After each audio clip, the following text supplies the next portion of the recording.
ในวันที่9กรกฎาคม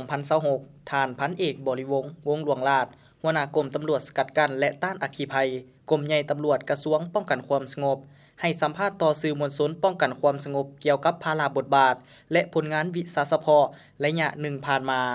โดยท่านได้ให้ฮู้ว่าเจ้าสบายดีตอนเช้าวันอาทานที่หักแขกทั้งหลายข้าพเจ้า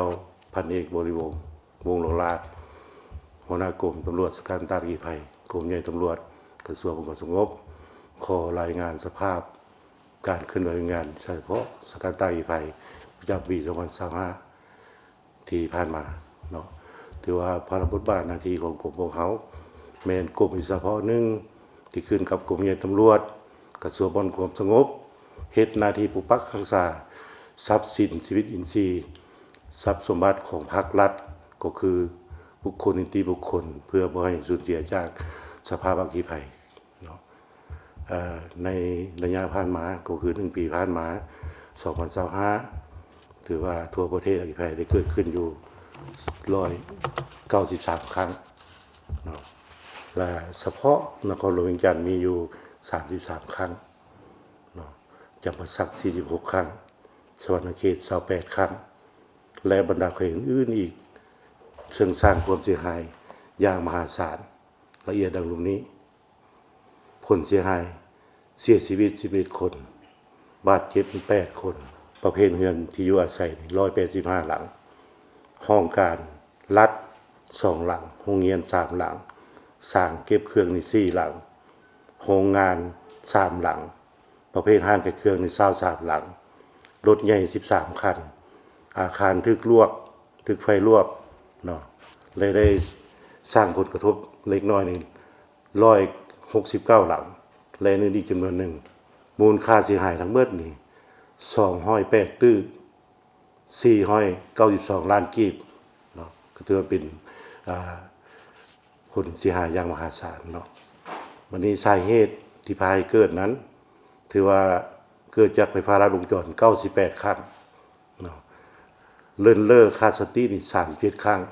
ในเลินเล่อจะมีไต้ทุเทียนบูชา11ครั้ง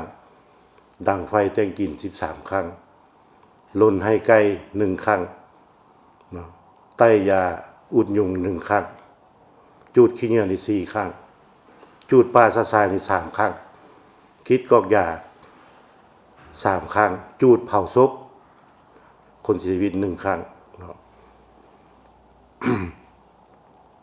ขาดความรับผิดชอบถือว่า8ครั้งขาดการกวดการระบบเทคนิคในการตรวจสอบเนาะคือเทคนิคเตาอบมัน4ครั้งตัดจอดเหล็กอยู่บอนมีคนเสี่ยงนี่4ครั้งบัดนี้คนจูดนี่18ครั้งในคนจูดมีลักวางเพลิงนี่6ครั้งคิดกอกยา3ครั้งเนาะบัดนี้คาดเอิ้นว่าระบบกวดการเทคนิคระบบของเครื่องจักรอื่นมัน7ครั้งระบบเทคนิครถคัดคอกนี่5ครั้งคนบ้าเสียจิตจูด2ครั้งเนาะจูดตัวเองตายนี่1ครั้ง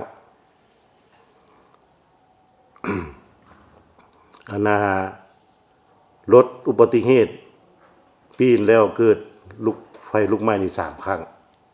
ปรากฏการณ์ธรรมชาตินี่1ครั้งผ่าเนาะอยู่ในการสืบสวนสอบสวน19ครั้งนะที่บ่รู้สาเหตุที่มาให้เกิดนั้นมีอยู่2ครั้งบัดนี้มาสมเทียบใส่ระยะปี2025ใส่2024ที่สภาพอัคคีภัยเกิดขึ้นในทั่วโซนของเรานั้นถือว่าสภาพอัคคีภัยเกิดขึ้นใน2025นี่เกิดขึ้นทั้งหมดนี่193ครั้งเนาะบัดนี้ปี2024ผ่านมามันเกิดอยู่198ครั้งเนาะเห็นว่าลดลง5ครั้งมูลค่าเสียหายที่เกิดขึ้น2025แม่น208ตื้อ492ล้านกีบปี2024แม่น170ตื้อเนาะ626ล้านเห็นว่าเพิ่มขึ้น37ตื้อถือว่าสภาพอัคคีภัยลดแต่ว่ามูลค่าก็สูงกว่าเนาะสาเหตุส่วนหลายมันสาเหตุเกิดอัคคีภัยส่วนหลายนี่มันเกิดจากปัญหาที่เกี่ยวข้องระบบไฟฟ้าเนาะและเลิกสัตว์คติของสังคมก็คือค คนเฮานี้เป็นส่วนใหญ่เนาะบัดนี้การเคลื่อนไหววิชาเพราะพวกเฮาใน1ปีผ่านมานั้นพวกเฮาก็ได้จะใช้เฮ็ดหน้าที่เคลื่อนไหวนี่เฉพาะเนาะชี้นำท้องถิ่นต่างสายตั้งพวกเฮาเนาะทางเคลื่อนไหวตัวจริงเป็นต้นแม่นเฮ็ด2หน้าที่ยุทธศาสตร์อันที่1เราเป็นเอาเฮ็ดงานสกัดกั้นอันที่2เป็นงานต้านเนาะต้านอัคคีภัยก็คือเอามอดไฟนั่นแหละเนาะ ที่2หน้าที่ใหญ่เหล่านั้น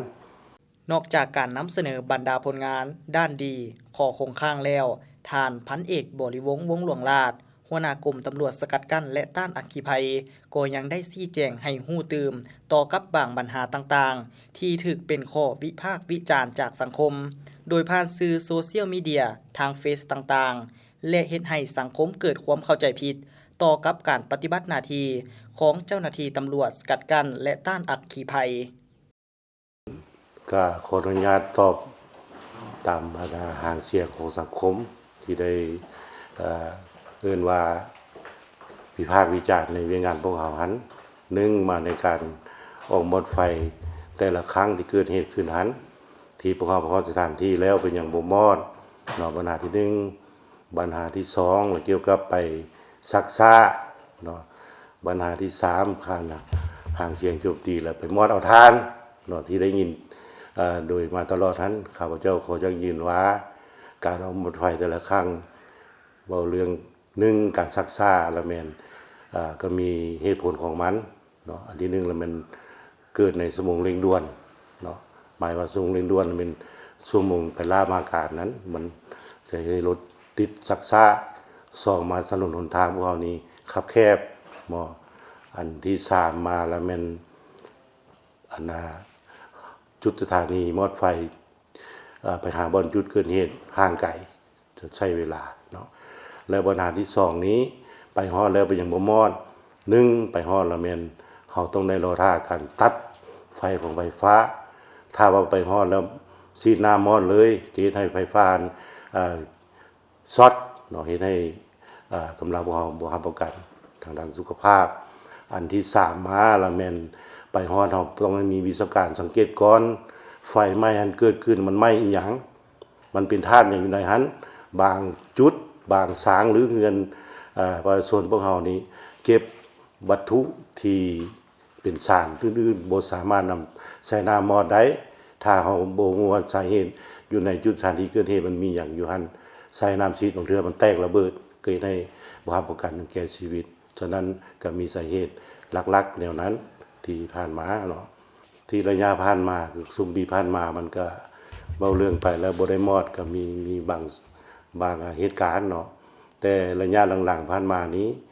ไปส่วนหลายเพิ่นรับแจ้งเหตุแล้วแม่นลักษณะไฟเกิดส่วนใหญ่แล้วแม่นไม้คงเตอร์เนาะไม้สายไฟตัวนี้ลักษณะนี้แล้วแม่นส่วนใหญ่พวกเขาไปก็บ่ได้มอดไฟฟ้าเพิ่นตัดแล้วไฟมันก็ค่อยดับเองเนาะก็มีแต่ว่าบางอันตัวที่มันใหญ่ข้าพเจ้าได้เสนอผ่านมาแล้วไปฮอดแล้วเฮาต้องได้ฮู้ว่าสร้างดังกล่าวจุดดังกล่าวนี่เก็บมีอันธาตุแตกธาตุระเบิดแนวใดบ่เพื่อว่าคันไม้น้ำมันเฮาจะได้ใช้โฟมไม้เคมีจะได้ใส่สารเพื่อดับมอดเนาะที่ต้องได้กวดกาเช็คคักแน่ยกตัวอย่างคือระยะผ่านมาไม้อยู่ปากทางมอนี้เนาะสร้างเก็บอะไรรถเต2หันเนาะอยู่ทางในเพิ่นก็มีเก็บหลายอย่างเนาะซึ่งว่าอะไรรถใหญ่ก็แม่นจะมีน้ำมันเครื่องเนาะแล้วก็วัตถุไวไฟหลายจำนวนหลายในนั้นจะมีเพิ่นเก็บถ่านหินอีกเนาะก็เป็นวัตถุที่ไหม้หุ่มตลอดบ่สามารถนำใส่น้ำมอดได้พอได้ใส่โฟมมอดจังมอดได้อันนี้ก็เป็นสาเหตุหนึ่งเนาะในการต้องได้ศึกษาก่อนคันว่าไปฮอดแล้วลุยมอดเลยหั่นก็มีความเสี่ยงเนาะเฉพาะกำลังและพาหนะเทคนิคพวกเราก็ถือว่าขอยืนเลยแม่นมีความพร้อม24ชั่วโมงและน้อยสังคมรับรู้พอเฮาได้เกี่ยวมีการประจำการ24ชั่วโมงเฉพาะรถมอเตอร์ไฟถือว่าการสู้มอเตอร์ไฟนี้ถือว่ารับประกันทางด้านเทคนิค2มารถพรแม่นใส่น้ำไว้ตลอด24ชั่วโมงเนาะมีเกิดเหตุการณ์เกิดแล้วเขาจะออกเลยบ่ได้ไปเอาน้ำอีกหลังจากมอดใส่น้ำบ่จังได้ไปเอาไม้เนาะอันนั้นให้สังคมเข้าใจบ่แม่นว่าไฟไหม้นี่ไปใส่น้ำอยู่สิออกไปบ่แม่นเนาะ ส่วนกำลังพาหนะนี่ถือว่าเทคนิคบ่พร้อมอันนี้ถือว่าก็ทางขั้นเทิงคือรัฐบาลได้ทุ่มเทงบประมาณใช้เวลางานดังกล่าวเป็นมหาศาลและก็ให้ความสำคัญต่อการพัฒนาเศรษฐกิจสังคมติดพันเวียงานพวกเขาเนาะสังคมเจริญก้าวหน้าชีวิตเท่าไหร่เวียกพวกเขาให้ติดพันก็คือว่าเป็นเงาตามตัวของการพัฒนาเศรษฐกิจสังคมชี้แจงเติมเนาะสาเหตุอัคคีภัยเกิดขึ้นระยะผ่านมานั้นก็เว้ารวมฤดูร้อนก็แม่นเกิดหลายคนฤดูอื่นหั่นแล้วเนาะแต่เมื่อก่อนพวกเขาก็ได้มีการแจ้งการเฉพาะเจาะจงว่ามีแจ้งการสำคัญอัคคีภัยในฤดูแล้งแต่มาเบิ่งสภาพความเป็นจริงมันก็ติดพันบรรณาดังกล่าวนี้ก็ฤดูฝนฤดูหนาวก็เกิดคือกันแต่ก็เทียบแล้วเป็นฤดูร้อนเกิดหลายกว่าฉะนั้นการที่เป็นงานดังกล่าวอย่างเหี่ยวห้อยสังคมมาแล้วฤดูร้อนพวกเฮาก็แม่นเอาใจใส่หลายกว่าฤดูอื่นสองมาแล้วกันวันสำคัญต่างๆฮิตของประเพณีหลายอันต่างๆก็ให้เอาใจใส่ในการทุบไต้ทุบเทียนบูชาอื่นๆก่อนจะออกบ้านออกเรือนไม่เอาใจใส่ก็คือได้เว้าระยะข้างเทิงมานี่แหละเนาะให้เอาใจใส่ถือว่าการแจ้งการของเขาแม่นแต่ละปีมันได้เฮ็ดให้เอาใจใส่ทางเกี่ยวกับงานการอัคคีภัยนี้เนาะบ่ได้จะเจาะจงเวลาดูได้ให้เอาใจใส่ตลอด24ชั่วโมงแหละเป็นการดีเพื่อหยังเพื่อรักษาทรัพย์สินของท่านนั่นแหละชีวิตอินทรีย์เนาะบ่ให้มีการสูญเสียจากสภาพอัคคีภัยเนาะระยะผ่านมาเนาะในการรับแจ้งเหตุพวกเฮานี้มันก็มีอยู่2สาเหตุใหญ่เนาะอันที่1ละแม่นเอิ้นว่าสังคมยังบ่เข้าใจตัวงานดังกล่าวเป็นรับสายหรือเป็นชายก่อกวนนะเนาะบางอันก็มามอดไฟได้อันน่ะปิ้งป่าอยู่นี่อยู่อันนี้แบบลักษณะว่าบ่มีมูลความจริงอันเฮ็ดให้พวกเฮานี่รับสายแล้วและมันบ่ได้ไปตามนั้นเนาะถ้าว่าไปแล้วพัดบ่มีสินะอันที่2มาแล้วแม่นหลังจากรับสายแล้วเฮาต้องได้เช็คคืนก่อนว่าจุดเกิดเหตุมันมีความจริงบ่แล้วมันอยู่ไสแม่นไผผู้แจ้งเบอร์โทรเท่าใดได้กวดคืนก่อนเพื่อรับประกันในการออกมอดไฟตัวจริงและปัญหาที่3นี่เว้าเรื่องสายแจ้งเหตุฉุกเฉินพวกเฮานี้1190นี่มันก็บ่ค่อยเสถียรปานใดเนาะก็มีบางครั้งก็ติดต่อยากเนาะแต่ว่าปัจจุบันนี้ก็ได้การปรับปรุงก็ดีขึ้นเนาะเพราะว่าอยู่ในกรมพก็มีระบบบัญชาการมอดไฟที่รองรับนี่โดยกรมเนาะมีปัญหาเจ้าตอบสังคมตื้มระยะผ่านมาก็มีห่างเสียงสังคมในการออกปฏิบัติหน้าที่ของเจ้าหน้าที่มอดไฟของเฮานี้ไปฮอดการดับมอดไฟแล้วก็เรียกร้องค่าตอบแทนเนาะห่างเสียงสังคมโจมตีเท่านั้นข้าพเจ้าในนามต่างหน้าที่ชอบงานอัคคีภัยขอยั่งยืนว่าบ่มีปัญหาดังกล่าวเนาะที่จะไปเรียกร้องเพราะว่าเฮานี้รับใช้สังคมโดยเฉพาะบ่ได้เรียก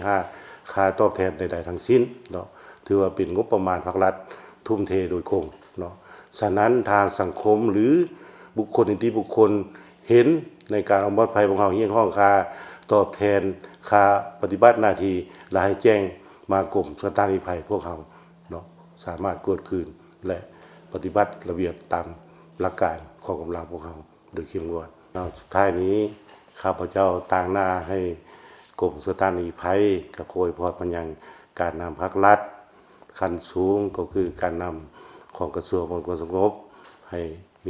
มีสุขภาพเข้มแข็งแข็งแรงมีความสุขสุขตัวและครอบครัวอวยพรแด่ยังบรรดาสหายเฮ็ด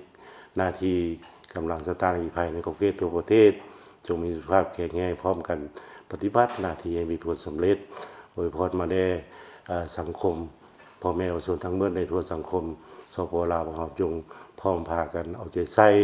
ให้ความสำคัญแก่งานพวกเฮาเพื่อเฮ็ดแนวใดให้ทรัพย์สินของทานเนาะชีวิตอินทรีย์ต่างๆบ่ให้สูญเสียจากสายภัยเกิดขึ้นขอให้ทุกท่านมีความสุขความเจริญขอขอบใจฉะนั้นเพื่อรักษาได้ความสงบความเป็นระเบียบเรียบร้อยและความเป็นเจ้าการ ประกอบส่วนช่วยกำลังเจ้าหน้าที่วิสาสะเพาะอัคคีภัยจึงอยากเรียกร้องมาอย่างสังคมก็คือพ่อแม่ประชาชนลาวทั่วประเทศให้พร้อมกันเอาใจใส่บรรดาข้อห้ามที่กรมตำรวจสกัดกั้นและต้านอัคคีภัยวางออกอย่างเข้มงวดเป็นต้นแม่น 1. ห้ามจุดขี้เหงื่อซาทรายใกล้สำนักงานองค์การหกจากโรงงานสางตลาดที่อยู่อาศัยบ่อนที่มีวัตถุไวไฟ